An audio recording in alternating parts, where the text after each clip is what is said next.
Hi, my name is Karen Galinda Chaudhry, and I help drive growth and product marketing at oilabs.com. Oilabs is on a mission to build full stack virtual AI count efficiency.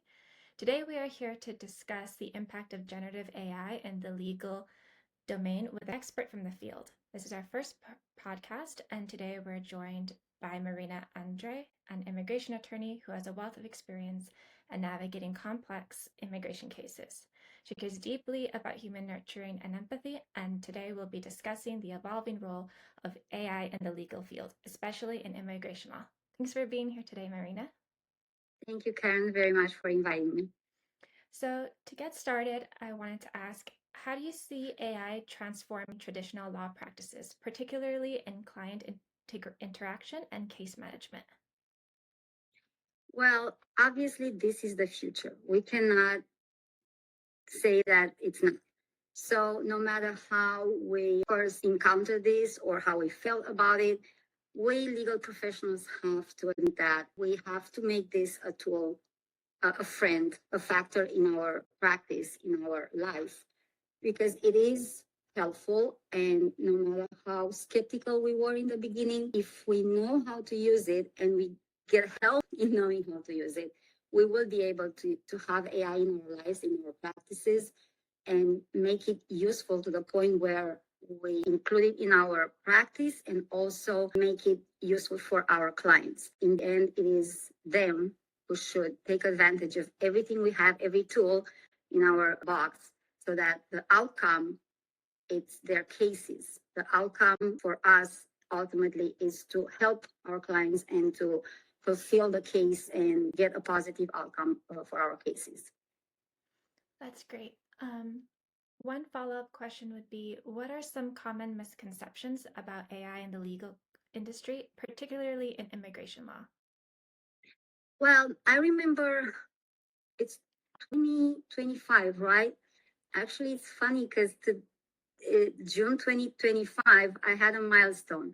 I was supposed to celebrate 10 years of passing the bar, but of course I forgot. So thank you for reminding me that we are in June 2025, so I'm going to have to celebrate 10 years of being in a California bar. But I remember over a year ago, or whenever the AI started being a presence in our lives, I remember the discussions that we had with my colleagues, in our groups.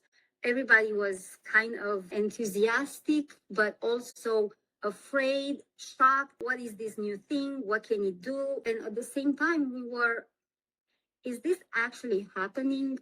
Most of us were, of course, trying to figure out if this is actually a real thing or is just a scam or it could lead to us losing our jobs, all of that, big shock. But at the same time, after the first wave being, okay, so let's try it, right?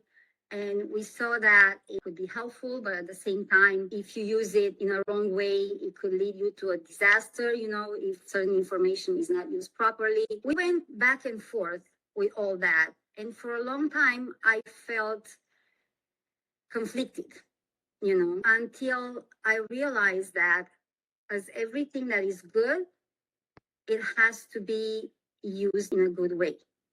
But of course, there are limitations and there are risks, to be used in a wrong way.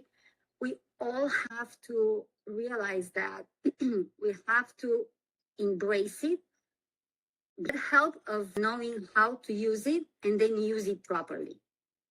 Again, I will say it over and over. We have to use it as a tool for our clients.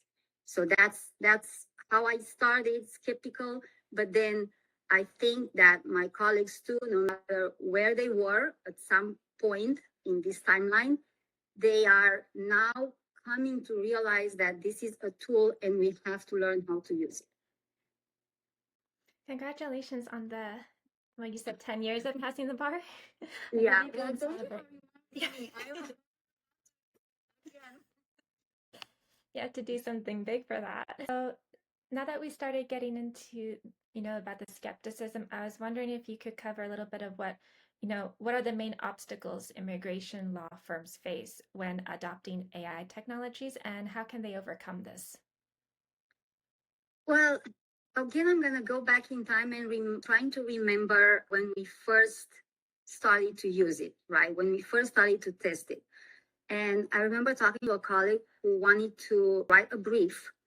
And I believe it was, he was looking for some citations, right, just to help his case. And then the AI used the first example and then it created two other fake cases because that's what it does, right? It tries to make things better. And then we were like, hold on, wait, wait a second, what is this? What are we gonna do if that brief gets submitted in front of a judge and the judge, reads all that gibberish? Mm-hmm. But then we realized that no matter how skeptical you are, or you're thinking that the AI will get over you and conquer and push you aside, we are still legal professionals. We have type A personalities. Some of us are overthinking all the time. Most of us, we are double checking, triple checking our work. So I don't think that that will be a danger. We're going to check our work anyway. So if I'm using AI and I know, that it's impossible not to have some inaccuracies or not necessarily fake information, stuff that isn't supposed to be there, of course I'm going to double check. And of course, I'm not going to sign off on something that I haven't checked. I do that all the time with their assistants, with their paralegals, law clerks. So that's not going to ever be an issue. So I don't know if our skepticism was maybe just human nature, just saying no before you say yes because it's something new. And also, I think it's coming from the fact that it's new and we are shy of admitting that we don't know how to use it. That's always going to be a case. So it's not that this is new, it's new and big. It's something that is new for most of us. So that's why I think we have to be open to learn how to use it, even before we can decide if this is something good for us or not. Okay, so the next question is, going into a little bit of what you've already said, how do you think law firms can overcome, this type of resistance to adopting AI tools, especially in specialized fields like immigration law? I think that it has a lot to do with us learning how to use it. It is a tool, it's new for everybody. We know that. We also have to admit most of us are adults in our late 40s, 50s. So it takes us a while, to get used to new stuff. So I think that the fact that we learn how to use it and we learn how to trust it, this is also important. I think that would be the best and the first step to take. Then the trust will come. And then we will see the results, the very in your face results that is helpful. And that's what I think it helps a lot. And I'm sure my colleagues can relate to this. We all we are used to check our work and train assistants, paralegals, law clerks. And having a tool that reacts immediately to what you want to do, of course, it's the best way to trust that tool and the best way to say, okay, this is actually helpful. Let me work. Let me use it for something else more than I used it yesterday. Now it can actually do more. And then little by little, you have to do it yourself. And that's another thing. Of course, in the beginning, I could hear from everybody, oh, there's this new thing, AI. Have you seen this? Have you done that? Until you put it to work yourself and you use it yourself, of course, you're not going to trust it. But I think that that's the best way to do it, to overcome all these reservations, is to know how to do it and do it yourself. The same way you train an assistant, but with better results and faster results. Pivoting just a little bit into, maybe some of the benefits of AI in the workplace, but can AI be used effectively in managing, documentation and paperwork that can be overwhelming to both clients and immigration lawyers? Well, definitely. I think that I see AI doing in the first place. See of getting overwhelmed with a lot of administrative stuff that is basically happening to us. Stuff that we're supposed to, of course, you have to do it, but at the same time, you want to do the substantive part more. But running a business, a law office is also a business. And even if we don't like it, and most of us don't like it, the business part is the one that hopefully could be managed by AI, so that we can focus on the substantive part and the human touch that our clients need. And especially in the immigration field, this is probably the part that is the most interesting one, of course, and the one that made me stay in the immigration field, the human part. And of course, that needs the most of our attention. So having AI taking part of the admin stuff, taking that away from us, not necessarily away from, because of course we're going to have to overview that part, but taking care of that and giving us back the time to put it in our client substantive case and giving back the client that attention that they need and they deserve. I think that, of course, is the biggest achievement that AI could do for us, could signify for us. That would be great if we can do that, if we can have that. You've mentioned a couple of times about, approaching AI as though you're training your own assistant, and just now about taking over some of the administrative tasks as long as lawyers double check it. So that got me to thinking, what type of resources or training programs would you recommend for immigration attorneys to effectively incorporate AI into their practice? Well, I think that there are resources out there, but as we also have different apps that we used over the years, for certain things that we need, like filling out forms or dealing with the governmental websites. The same way we need to approach AI by trying to find the one that best fits you, because it's a matter of trusting that the resources and trying to find the one that matches your personality in the end. Because we keep having this discussion, among our colleagues all the time. What are you using for this or for that? And we keep asking each other, and everybody has different opinions, of course. Everybody's using different things. But in the end, you have to find your own thing, the app or the resources that are best for you to try and to help you in the process of getting trained in this AI business. Again, it's new, and I'm sure that a lot of people are trying to navigate through all this, and it could be scary, but at the same time, I think it's something that we have an obligation to do. Otherwise, we will be left behind, and that's not obviously the future. In other words, taking the time to, for example, in this case, understand your own level of comfort with technology, your own learning curve, and finding the right AI that works for you.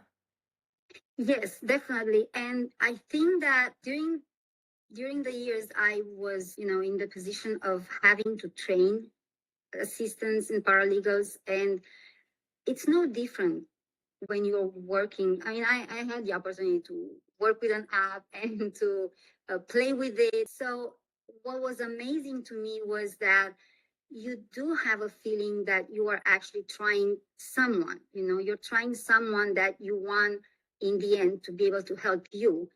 And I realized that if you can do it with an assistant, why not doing this with an app?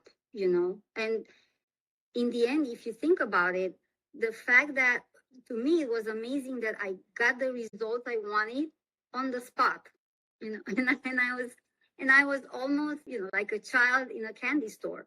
Oh, and he can do that and this, and on top of that, next time I don't have to say it again. It's gonna do it from the beginning, that type of thing. But of course, in order to do that, you have to also know what to expect, right? You have to know what you want that app to do for you. That's why I think we have to look at this in a very serious way and professional way. The same way you are teaching an assistant, and the same way you want to shape someone that in the end will help you with your job, with your clients, with your cases. Yeah, it sounds, really using your judgment and your in the years of your experience from your career in order to shape the AI so that it helps you the way you need to be helped and maintaining the accuracy that you need in order to do your work. Yes, and I think that maybe, of course, I'm not talking for all my colleagues, but I'm talking for most of my colleagues that I know personally, or just because we keep in touch, or we have a group, or we have groups. I I know I talk for all of them when I'm saying this is something that we can do together for ourselves. We already help each other, brainstorming and asking for information when we need it and supporting each other and sharing all that information. If we come together and we train together this tool, we all can benefit from that. So I'm sure that we will be able to come together and put all that knowledge, all that experience in a pool, and then all get something out of it. Maybe I'm overly optimistic, but I hope I'm not. I hope I'm not too optimistic. And I hope this is something you need to be expected in the nearest future. It's going in a slightly different direction. I mean, we've talked about the importance of, AI maintaining a certain level of accuracy using your professional judgment built from, years of your career.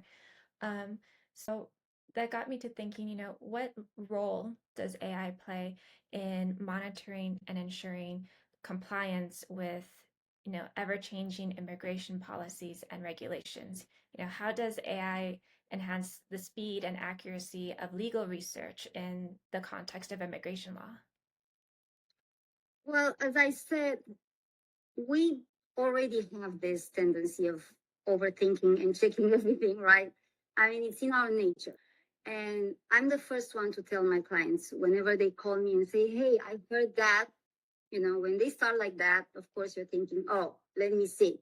This is Univision law. You heard that on TV, or your mom's neighbor or your cousin's friend told you that. We do that every day. And we keep telling our clients, if you're not getting that information from a website that ends with .gov, or you saw that published on the Department of State website or any legal official source, then it doesn't exist. It's that the risk of having wrong information, I mean, the wrong information is already out there, and it's of course it's risky because it could go anywhere and it can be picked up by any app by mistake, by error.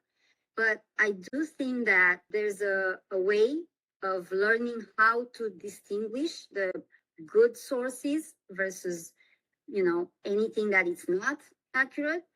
And I know I might be too optimistic, but I think that there's a way of training an AI app to go and pick up the information just from those sources, the ones that we already check. We know where to check for that stuff. My colleagues and I, we do that all the time. So if we can do it, AI can do it. So I can only hope that I can trust that the AI will an app will be able to do that. And if not, then I'm gonna triple check and quadruple check until I know that that information is correct. Of course, we're gonna have to overview that all the time. In the end, it's a matter of getting help, not being completely replaced. Of course, we're gonna have to be the ultimate line, resource, and check the final product of our work and sign off.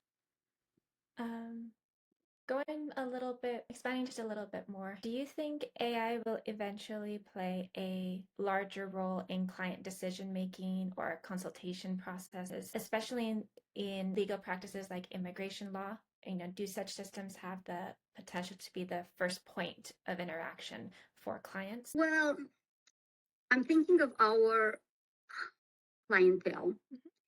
And I have to tell you that if there's a field of law that is the most diversified that you can think of, that's immigration law when it comes to clientele. I have clients who have PhDs in IT, and they probably know more than I can imagine that can be known about computers and AI and all that. So, of course, I expect them to approach me already in that way, right? I'm sure that from the beginning, when they start looking for an immigration attorney, they probably already used AI, and they filtered us, and now they come to pick you because you are the best option for them in that particular niche. So that type of client already made a choice. He already used AI, and I know that he would probably expect me in my work, research or not, substantive work, to help him with his case using the tool. Probably he's going to be over the moon happy if I do that. At the same time, I expect to still have clients for years to come, clients who don't even have an email, clients who put their, if they send me an email somehow, they put their whole story in the subject or in the title line. Yes, I don't expect them to use AI anytime soon. I will use any type of tools that can be helpful for me to work on their cases. But at the same time, for them, from the beginning to the end, that human touch will be essential. So I will probably continue to have those type of cases. And for those type of clients, I know that the human part will will be, you know, will continue to be the most important part of the case. So filter the way we approach clients, thinking, keeping that in mind, keeping in mind that the nature of our job, it's still very much, very subjective. And it's a lot about the client and his story and his background, the way he feels in a particular moment. Most of their stories are traumatic. It takes time to make them talk about it. It takes time to even convince them to open up. Maybe sometimes they don't want to say everything. Sometimes they think certain details of their cases are not relevant. So I don't think that will ever go away, or we can completely ignore that part. But what I want to do is have an AI take care of the clients or the cases or the part of the case that can be taken care of, and give me more time to take part of the other side and the clients who need me for that sensitive part of my job. And that would be great. That sounds like a very gratifying part of the job, to get someone to open up to you and be able to be there for their very vulnerable or sensitive background that needs to be shared when they're planning to immigrate. Yes. And that is the most rewarding part too. You're right. It is the most rewarding part.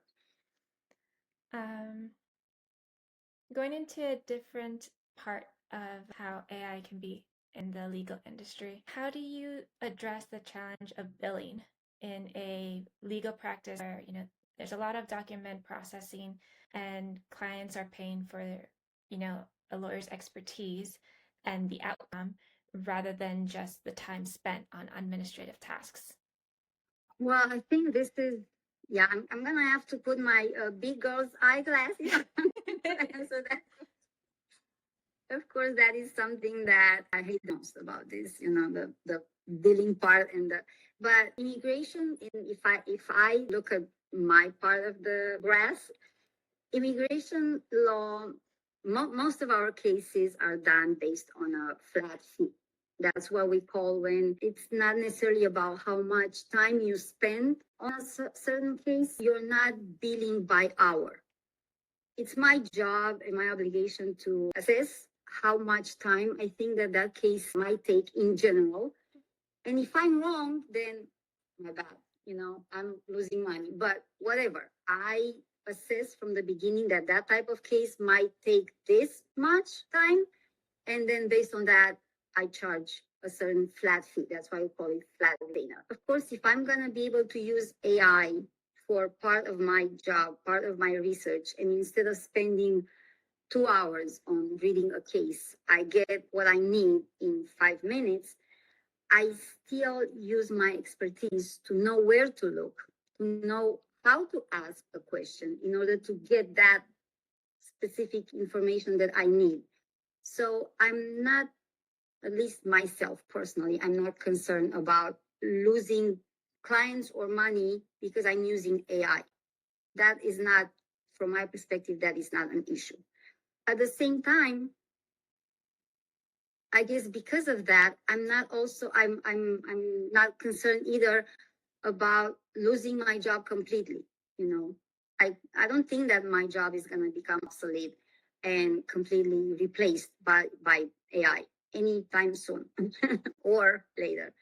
I I don't have that fear. No matter where we're going, I know that I'm still useful for at least some people, and they will always call to ask, or even if it's not necessarily for a certain information, at least for a certain reassurance, or maybe even that part where we get to listen to their story and tell them based on our experience in the field if this case is going in a certain direction or not. So I don't know if that answers your question, but that's how I feel about AI taking over and, making the client thinking maybe, well, you're using AI, so you're doing the job in a shortened time. So why should I pay you that amount of money, right? In the field, in the immigration field, I don't think that that would be a problem.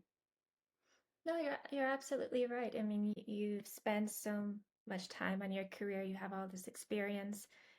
Even with AI assisting, maybe with pulling the case that you need, you are using your judgment, you are using your years of experience to be able to decide the next steps. AI is not telling you the strategy, it's helping you cut down on other areas of the tasks that you need to do.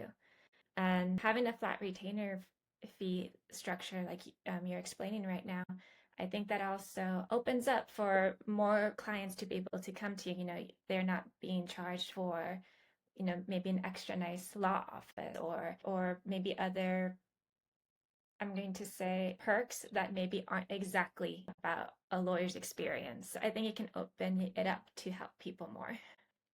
Yeah, and do those pro bono cases that needs to be done, and help other people who cannot afford an attorney. In the same time, I think it's kind of the same discussion that we had when the California bar proposed, or I think they're still working on it, to allow non-lawyers, practice law. So of course, a lot of my colleagues were outraged, like, what is that? How is that possible? But then in the end, you're thinking, okay, I understand that it's about the public, and we need to have legal professionals representing them. But at the same time, you're thinking, if there's an area of law that can be easily done and by other than attorneys, then let them help. I'm sure that if there's anything too difficult for them, then they will come to an attorney. So I'm not afraid that I will lose clients to people who are not attorneys, and California bar allows them to practice law. There's enough fish in the sea for everybody, but at the same time, of course, we need to protect the public. And I think it's the same discussion with AI. Yes, it could help, but at the same time, it helps us doing our job. It's not taking away the job from us. That's a nice way of looking at it. Being able to help more people with how, the industry or even laws are changing and progressing. I want to think that way. I want to believe that that's where we're going. Please tell me that's where we're going. um, Changing direction a bit. Do you think academic institutions are doing enough to prepare students for AI in the legal field, especially as new automated contract drafts are becoming more common? Well, I there's always room for more, of course. I think that at least for the new generations, they are already pre-equipped with stuff. Somehow they are born with it. So all I can say is just that it's their duty.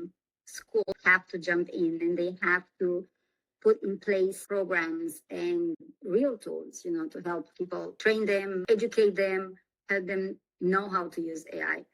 And to my knowledge, of course, it's already happening. I know that my mentor, for example, she's participating actively to this. She's a professor. She's been a professor for a long time, training paralegals, but now she's involved in this too. So I think people know there is awareness of how important this is. But we can never say that that's enough. So hopefully soon enough we'll have everywhere. These resources will be available to everybody everywhere so that we will know how to use AI in a good way. Again, we have to be trained how to use it and how to accept it in our lives and use it in a good way. Okay, so just final question. What do you think are the biggest advantages AI can bring to law firms in terms of efficiency and scalability? I will have to go back to the client. That's the most important thing that I can say. If AI can take away that part of my job that uses my time for admin stuff, for billing, for making all kind of repetitive tasks. And I can spend more time with my clients, on those cases that I was telling you about where you have to talk to them several times at least until you even assess or decide if that's the case or not. So I think that would be a great, great deal, a, a great success just to have more time for my clients. And if there's anything else extra, that would be a bonus. But only for that, I would say thank you. That would be a great deal for me. And for, I'm sure, most of my clients, colleagues, all of them. That sounds very nice. Thank you so much for joining us. I really enjoyed our discussion. It was a really lovely chat. Thank you, Karen. And I hope that we can come back one day and look back at this podcast and see where we got and what happened in between. We'll see how long I'll have to wait until we'll have some news and update regarding this. Yeah, that would be lovely. We should definitely do that. Definitely. Okay, thank you so much, Marina. You're very welcome. Bye. Bye.